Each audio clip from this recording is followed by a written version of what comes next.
हर्षवर्धन सिंह साहब लोकसभा के 2 बार मेंबर रहे। धन्यवाद। ये तब्दीली इसलिए हुई कि हम सब लोग चावल की बेल्ट से आते हैं, तो जब चावल खाइएगा तो कंकड़ अंकड़ आ सकता है। तो मैं जब कोई बात करूंगा तो मुंह का जायका खराब हो सकता है, लेकिन जब पुनियानी साहब आएंगे तो महाराष्ट्र से आते हैं, मोदक की उस जगह से आते हैं, तो लड्डू उड्डू मीठा बाद में खाइएगा, क्योंकि मैं थोड़ी सी कड़वी बात भी कहीं कहीं कह सकता हूँ।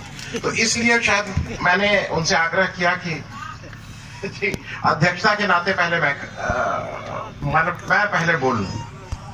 अशफाकुल्लाह साहब, आलोक तिवारी साहब और बाकी लोगों का नाम मैं इसलिए नहीं ले रहा हूं कि मैं आपके साथ ये चुने हुए प्रतिनिधियों के शायद दिक्कतें कुछ लोग समझते होंगे, कुछ लोग नहीं समझते होंगे। वो मुश्किल चीज होती है, एमएलए एमपी बनना और उसको कायम रखना, भले ही एक बार भी बना हो कोई, वो मुश्किल चीज होती है। तो इसलिए मैंने कुछ 1-2 लोगों का उसमें एक्सेप्शन वो किया। दूसरा बद्रे आलम साहब का मैं इसलिए मैं बद्रे आलम साहब जब आते हैं तो मैं हरदम उनको कुछ ना कुछ टोकता ही रहता हूँ, लेकिन आज मैं सार्वजनिक रूप से भाई दिल से उनका अभिवादन करता हूँ, नमन करता हूँ। कि यहाँ आपको शिकायत है, मुझे हिंदुस्तान में आप किसी भी जगह सरकारी जलसा छोड़ दीजिए, मेरा दावा है कि अगर भगत सिंह के नाम पे इसके एक 10वां हिस्सा भी लोग भगत सिंह के नाम पे बैठ जाएं तो मैं उस दिन से अपनी पत्रकारिता छोड़ दूंगा। तो मैं ये बात इसलिए कह रहा हूं कि मुझे फख्र होता है, मुझे गर्व है इस धरती पे कि मैं भी इसी का हिस्सा हूं कि यहां भगत सिंह के नाम पे लोग आज सुनने को बैठे हैं, और ये मेरे लिए बड़ी बात है। और एक चीज और जान लीजिए, मेरी जो बिरादरी है, मैं जिससे आता हूं, मैं समाजवादी खानदान से आता हूं, आप 2 लोग भी बैठे रहेंगे तब भी हम उतना ही बोलेंगे।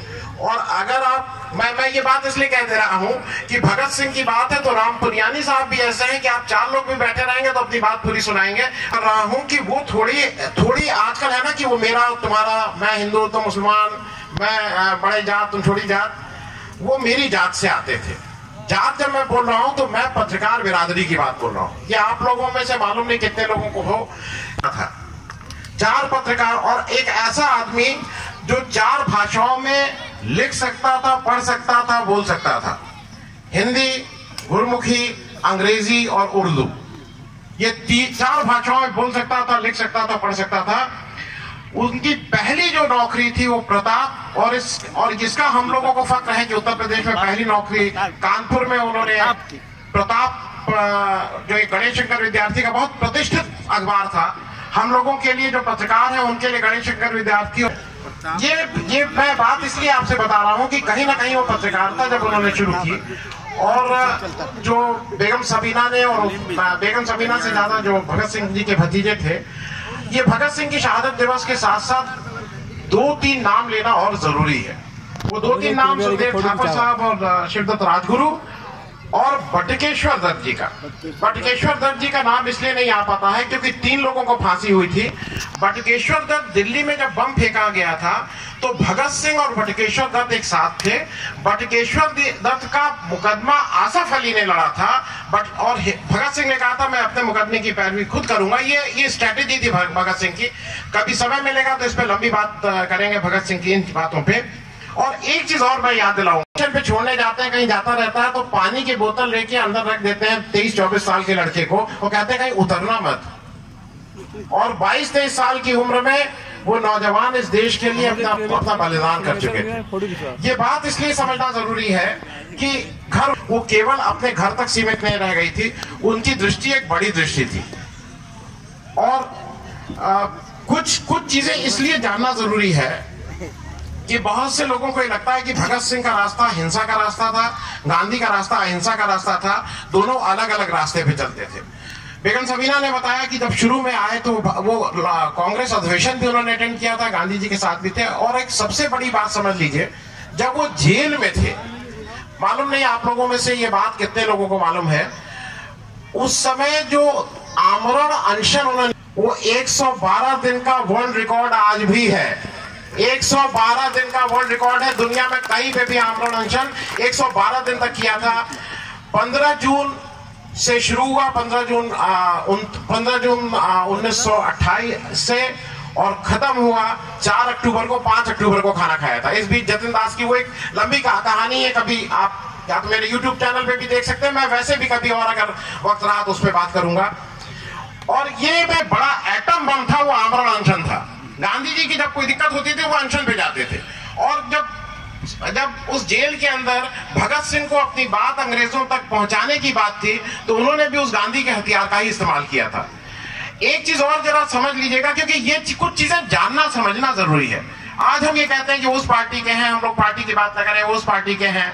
ये माना जाता है कि आप अगर एक विचारधारा के नहीं है तो आप देशद्रोही हैं, ये भी मान लिया जाता है।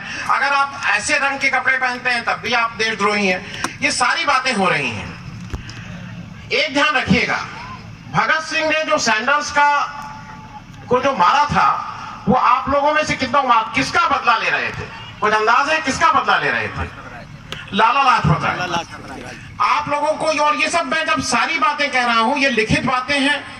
आप चाहिए तो मुझसे संपर्क कर लीजिएगा, मैं आपको किताबों के नाम दे दूंगा। चाहिए तो खुद गूगल कर लीजिएगा, आपको खुद मिल जाएगा। लाला लाजपत राय के घर पे भगत सिंह और सुखदेव की एंट्री बैन थी, उनका आना मना था, क्योंकि लाला लाजपत राय का कहना था कि तुम लोग हिंसा की बात करते हो। और उनका लेख है, भगत सिंह ने खुद कीर्ति में लिखा है कि लाला लाजपत राय कहते थे कि तुम लोग दूध के उबाल की तरह हो, इतना उबलोगे और फिर तुरंत बैठ जाओगे, तो तुम लोगों के साथ भाई कुछ मामला लंबा नहीं चल सकता है। एंट्री बैन थी। लेकिन जब साइमन कमीशन के उसमें लाला लाजपत राय के ऊपर लाठी चली और उससे उनकी मौत हुई, तो ना पार्टी बीच में आई, ना विचारधारा बीच में आई। भगत सिंह को लगा कि ये देश की इज्जत की बात है। और उस समय जो बदला लिया गया था वो उस लाला लाजपत राय के लिए लिया गया था जिनसे वो विचारधारा के रूप में बिल्कुल अलग अलग थे। आज हम लोग ये कहते हैं नहीं वो विचारधारा है तो उसके साथ क्यों चले। ये बातें मैं इसलिए कह रहा हूं कि ये आपको समझना जरूरी है। ऐसा कोई कृत्य नहीं करोगे। एक चीज और समझ लीजिए, एक चीज ये समझ लीजिए कि ये जो लोग थे आजादी के दीवाने, ये किस उम्र के लोग थे। क्योंकि आज ये जब हम बड़े हो गए ना, ये होता है कि अरे अभी उसका तो आप उसको मत कहिए, उसकी नौकरी अभी बाकी है, अभी उसका घर द्वार है। आपको अंदाज है जब ये लाहौर षड्यंत्र हुआ जिसमें 25 लोग उसमें मुलजिम बनाए गए थे, उसमें से 7 लोग सरकारी गवाह बन गए थे। और उस सरकारी गवाह में एक साहब जयगोपाल थे। ये बात मैं इसलिए बता रहा हूं कि समझिए, याद रखिएगा। जयगोपाल का जब एक दिन अदालत में आया तो जयगोपाल साहब सरकारी गवाह बन गए थे। उनको पता था कि उनको वो मिल जाएगी।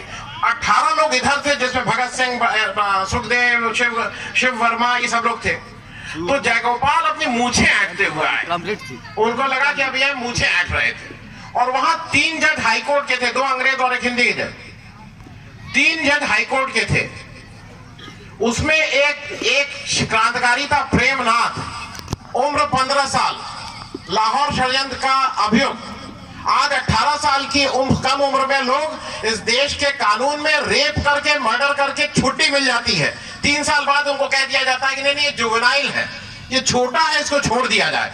15 साल के उस लड़के ने उस जज के सामने अपनी चप्पल निकाल के उस जयगोपाल की पिटाई की और उसके बाद हथकड़ी लगाने का काम हुआ था। ये मैं इसलिए बता रहा हूं कि ये उम्र का इससे कोई नाता नहीं है। देश प्रेम और ये सब चीजें या तो आप में है या नहीं है, इसका कोई उम्र से नाता नहीं है।